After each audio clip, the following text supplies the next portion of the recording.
A Florida family is warning about a sneaky cyber scam that tricked them out of tens of thousands of dollars. It all came down to one single character in an email address. Here's how it happened. Tacos, customers, and hard work keep the Brock family moving at this family-run restaurant in Lake Wales, Florida. Their labor of love. But now they'll have to work even harder. Stephanie and Matthew had saved up their money, welcomed a new baby, and found a house for him to grow up in. They made an offer, and the sellers agreed. Just something was right. Like, you know how the just a puzzle piece will fit perfectly? This house did that for us.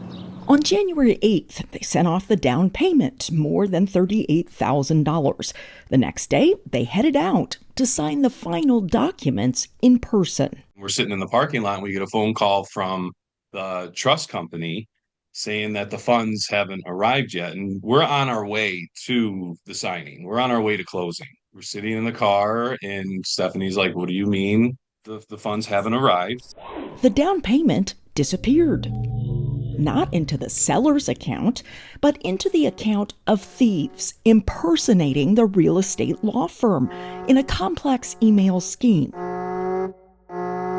I thought, no, you need to double check. It's there somewhere. That money is not gone. But it was, and with it, their hopes to buy the house they loved.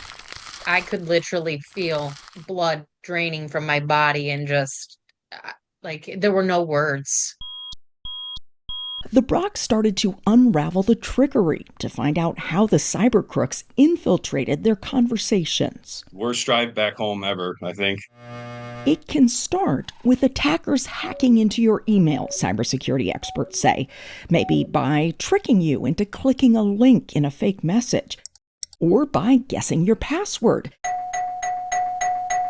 And then looking for things like people buying a house. They start reading your emails, and they're using artificial intelligence tools to analyze what is valuable to this person. They look at your folders. Okay, there's my financial folder. There's my Bank of America folder. Here's my communications back and forth. They'll reset the password of your email, take over your email account, and then have those communications come from you. We don't know if the attackers broke into the family's email, but we do know they made look-alike accounts. The same address, but with an extra character.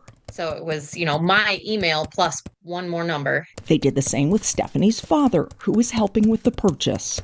But that's not all. They also made a fake email for the real estate law firm, just one letter off. So they actually used the same email address as Nassau Law.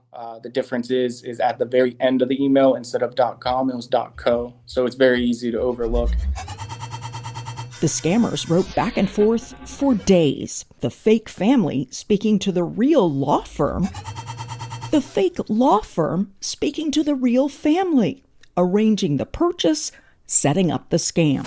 They played the long game. They were in there for quite some time playing the middleman. The thief sent this email to the real family on January 3rd. Signed, it appeared, by Isabel of Nassau Law, but from the .co address, not the real .com.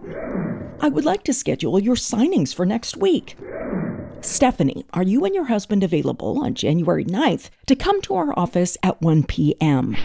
The real Stephanie continued the conversation 3 days later, asking for the down payment wiring instructions and referencing a call with the real law firm. When we spoke on the phone this afternoon, you said you would be sending the email with information on where and how to send funds for closing today.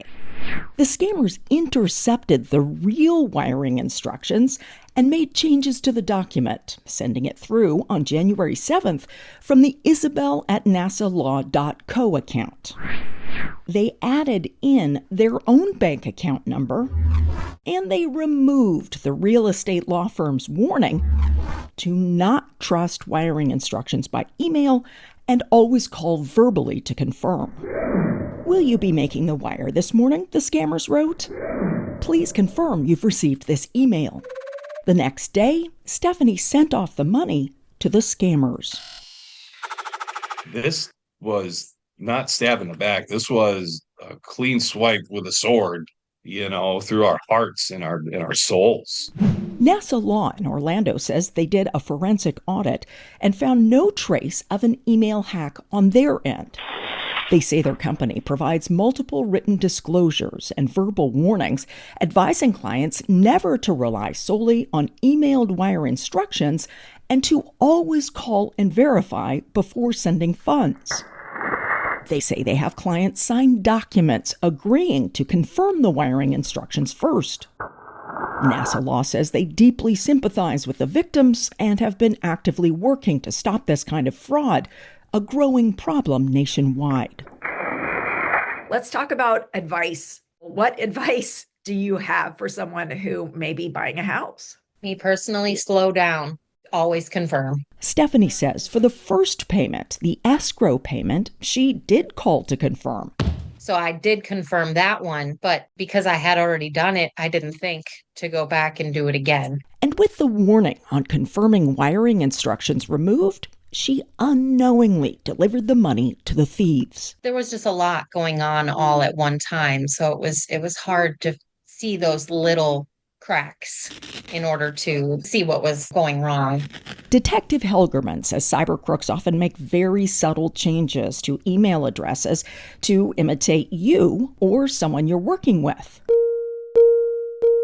They'll change a letter, or if there's a letter O in the name, they'll change it to a 0, so it's very easy to overlook. If they're changing just one letter, that's going to be pretty hard for people to detect. It's very difficult to detect things like that. That's why we just need to comb over the emails that we're getting, try and find some type of discrepancy in them, especially when it's a large transaction, something that could be life-changing. The Brocks are rebuilding their lives. They turn to family and the community to scrape together enough to buy that house. In the end, they got their home. They hope you'll remember their story when you need to make a big payment in the future, because someone could be watching. A lot of people, I believe, don't want to tell this story. You feel ashamed that it's happened to you. I really, truly feel if I help one person, they see this, they double, triple check the stuff that they're doing whenever they're doing something like this, and they find something and it saves them, then it's a big win for me. It makes me be able to swallow this big pill a lot easier. Here's your checklist for when it's your turn to buy a house or make some other big purchase. First, slow down. Second, watch to make sure that nothing seems off. Also, check email addresses carefully. And finally, confirm bank account numbers always. Looking back, Matthew says he remembers dropped emails. Oh, did you get that message? No, I didn't. Can you resend it? When something like that is happening, don't just assume the messages are going to junk mail. Instead, verify to make sure you don't have a thief in the middle of your transaction. I'm Carrie Tomlinson for Ampix News.